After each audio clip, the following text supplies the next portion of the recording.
He tried to disappear. It didn't work. One man, two states, $30 million.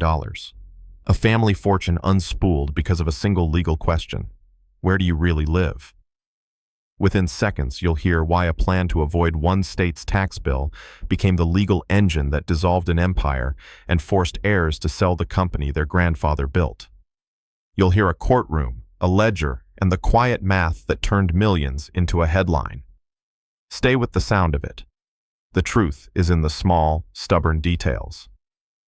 When John T. Dorrance died in 1930, he left an estate roughly valued at $120 million. That was a private fortune of astonishing scale. He was the man behind Campbell Soup's transformation, a formula, a factory, an unmistakable brand. And with that brand came property, factories, bank accounts, stock certificates, and loyal executives who would later inherit not just shares but a tangle of legal questions. On paper, his move looked sensible. Claim residency in New Jersey. New Jersey then had more favorable rules for estates. Pennsylvania, the state where he had lived most of his life and where the company's operations were centered, had its own claim. Dorrance and his advisors tried to steer his estate away from Pennsylvania's reach. They bet on domicile paperwork, timing, and the hope that residence could be scripted like a line in a will. It didn't go as planned. The dispute wound through county courts, appellate benches, and finally, the U.S. Supreme Court. The High Court allowed both New Jersey and Pennsylvania to tax the estate. The outcome, roughly a $30 million double tax bill. That was not a bureaucratic slap. It was an existential financial blow, a call to sell, to restructure, to move. In the years that followed, descendants sold their Campbell stakes and many relocated to Ireland. So, what went wrong? Start with the legal hinge, domicile. In the law, domicile is a mix of place and will, where you are physically present and where you intend to remain. Domicile is not a checkbox. It is an accumulation of acts over time. For Dorrance, the acts and ties were contradictory. Home, family, business, social life, and the company's nerve center spoke Pennsylvania. A last-minute declaration of New Jersey residency could not erase decades of ties etched into property deeds, voting records, and the habits of a life. Listen to how a forensic accountant would reconstruct that life. The work isn't glamorous. It's a slow assembling of evidence, mailing addresses on personal correspondence, where his physicians practiced and treated him, which house contained his furniture, where business meetings were held, where he voted and paid taxes, where sleeping quarters were maintained during his final months. In 1930, the records were paper and testimonies, hospital logs, bank passbooks, chauffeur logs, a steward's ledger. Each item is a tile in the mosaic of domicile. A single mismatch can flip the picture. The legal fight focused on whether that mosaic showed a genuine change of domicile or an opportunistic relocation to dodge a tax. Pennsylvania argued the old ties still bound him. Business headquarters, habitual residence, the cemetery plots of his family. New Jersey pointed to deeds, signed declarations, a lease, a stack of documents filed to create the appearance of residence. The courts asked a basic question: which state had the better claim to the last real intent of the decedent? At the Supreme Court, the answer was not simple. The court permitted both states to tax. That ruling is the pivot of the story. It effectively allowed overlapping claims on the same corpus of wealth. For the heirs, it meant the estate could not simply pick a safer harbor and stay above water. The legal cost was immediate, roughly $30 million in aggregate taxes, a staggering sum in any era, catastrophic for a private family trust that had expected one set of rules to apply. What followed was a cascade. The estate's executors faced choices no one enjoys: pay, litigate further, or monetize assets. For a family whose identity was tied to a company, monetize meant selling stakes in the business. The sale of those shares diluted family control. Then came relocation. Some descendants chose to leave the U.S. tax battlefield for Ireland. a place with different tax laws and, for a time, more favorable treatment for foreign-held wealth. Gone were the boardroom lunch conversations about a formula. In their place, lawyers, accountants, passports. This is where the phrase domicile trap becomes useful. It describes a pattern, an aggressive attempt to reposition legal residence without genuinely changing the constellation of factual ties that define domicile. The trap is not just legal, it is forensic. When you try to outmaneuver the tax system with paperwork that contradicts lived reality, you create evidence. That evidence invites scrutiny. And the more aggressively you avoid taxes, the heftier the incentives for state authorities to litigate and to claim their share. The result can be the complete liquidation of trusts and forced dismantling of a family's economic legacy.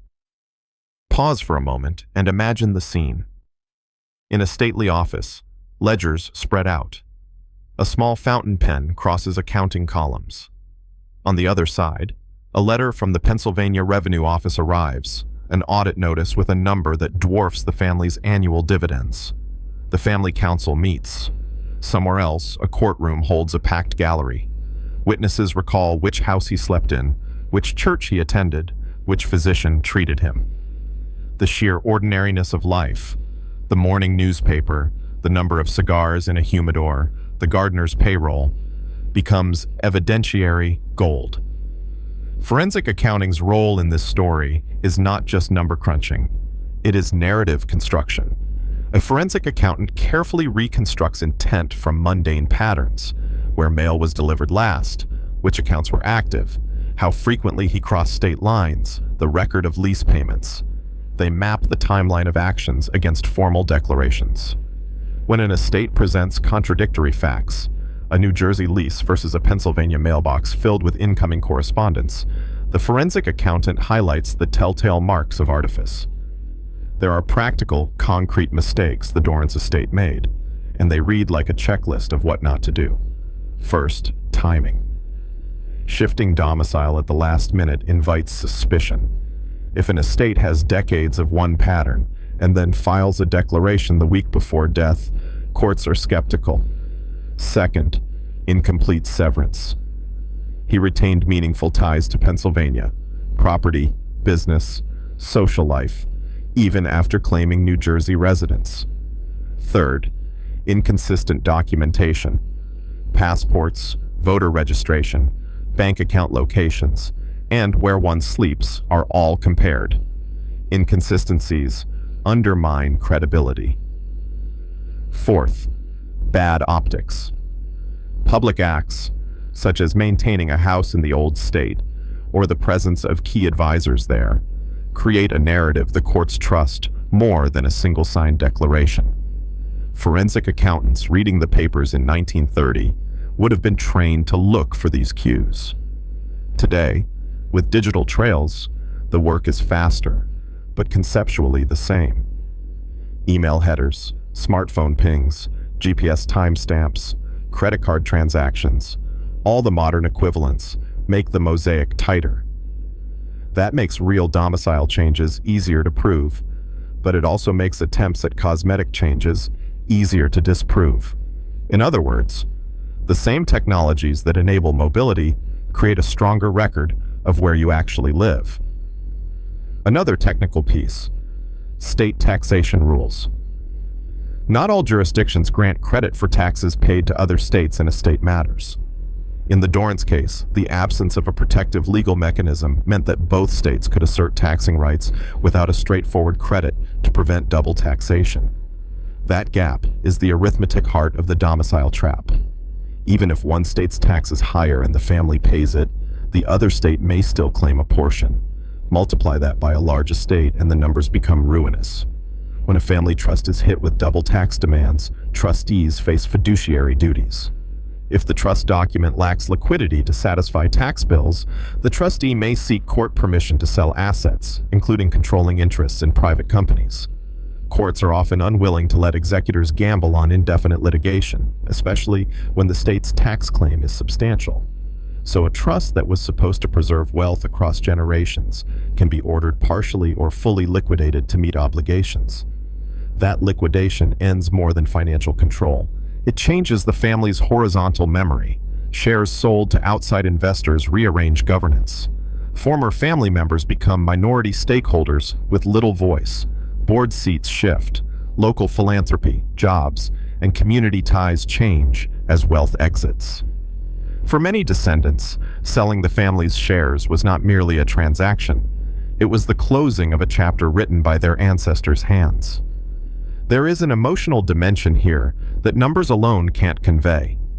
Imagine the grandchildren walking through an empty pantry where a can once bore their family name, facing the ledger lines that record the sale of a vote on a board. The relocation that followed, a move to Ireland for tax reasons, is practical and painful. It severs social roots and establishes new ones that are often then viewed as exile rather than choice. The practical decision to minimize future taxes gets reframed by relatives as a forced migration triggered by a legal quirk. If you're listening, and this feels like more than history, if you find it useful, consider subscribing for more stories unpacking the hidden economics behind family fortunes. We'll return to the theme of domicile and legacy in future episodes. Back to the mechanics. How would a modern forensic accountant advise someone to avoid the domicile trap without advocating evasion, but to genuinely create a defensible tax posture? First, plan early. Domicile doesn't flip overnight. Second, create consistent acts of intent. Move personal effects, change social affiliations, register to vote, register cars, make lasting physical changes. Third, sever business ties in the former state if you are serious about a permanent move. Fourth, create contemporaneous documentation. Affidavits, lease agreements, medical transfers. Fifth, involve local counsel in both jurisdictions to ensure your acts align with statutory definitions. Sixth, be transparent where possible. Secrecy creates suspicion and evidence of intent to avoid tax. The forensic lesson also includes a stern warning. Aggressive secrecy often creates a paper trail worse than transparency. Hidden mail rerouted through a friend, a sudden lease, or a backdated deed can all be discovered in audits and depositions. Courts give weight to the totality of circumstances. When facts are scrambled to produce a desired legal outcome, judges often read that scramble as tactical evasion rather than sincere change. Think of domicile as a story told in small, believable scenes. You want the story you tell the world, I now live in X, to match the scenes the records show. Where you sleep, where you keep your clothes, where your gardener works, where you bank. If the story and the scene differ, the scene usually wins in court. The Dorrance example teaches another enduring point. There is a cost to legal aggression. Many families assume that sophisticated lawyers and clever documents can outpace state enforcement. The Dorrance estate's experience shows the opposite. Aggression invites meticulous scrutiny, and scrutiny leads to exposure. The remedy the family sought, lower taxes, arrived instead as heightened legal risk and ultimate asset loss. By the time the litigation settled, the double taxation figure of roughly $30 million had reshaped decisions for decades. It financed litigation costs, funded the sale of shares, and incentivized those descendants who could to relocate overseas. The legal decision was not just a moment in a courtroom. It was a pivot that redirected wealth flows, influence, and family choices for generations. What does the modern dynasty take away from this? First, treat domicile as a long-term behavioral commitment, not a legal loophole. Second, document changes with contemporaneous, consistent evidence. Third, factor in cross-jurisdictional differences early in estate planning. Fourth, understand that settlement or cooperation with taxing authorities can sometimes preserve the core of a trust in ways litigation cannot. Fifth, engage forensic accountants early. Their reconstructions of a life are the exact maps courts use. As you listen, imagine a ledger that tracks more than money. It tracks choices. Each entry tells a judge something about intent. Each old photograph, Each mortgage payment, each club membership is a sentence in a case file. If a family tries to write a new ending on the last page without aligning the middle chapters, the court will read the entire book. In the final third of our story, the emotional stakes intensify. This isn't dry law any longer. The heirs who did remain, who watched the company become less theirs with every traded share, felt the gravity of a legal judgment in their daily lives. Jobs changed. Philanthropic commitments were reevaluated. Family breakfasts turned quietly toward questions of who would keep what. The legal doctrine of domicile had a human face, one of regret, of lost control, and of decisions born not of family strategy, but of necessity. And there is an unavoidable personal relevance.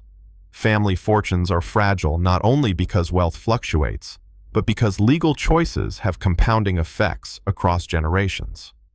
A single misread legal strategy can cascade into loss of cultural inheritance just as surely as it can erode financial capital. For anyone responsible for a family trust, the Dorrance story is a cautionary tale. Plan early, act transparently, and respect the forensic logic courts will use to determine truth. If you want more deep dives into cases like this, where accounting, law, and family life collide, subscribe for the next episode. We'll look at modern parallels and the new tools forensic experts use to reconstruct intention in a digital age. Closing now, consider the quiet arithmetic of legacy. Domicile is not just an address, it is the biography of your last acts.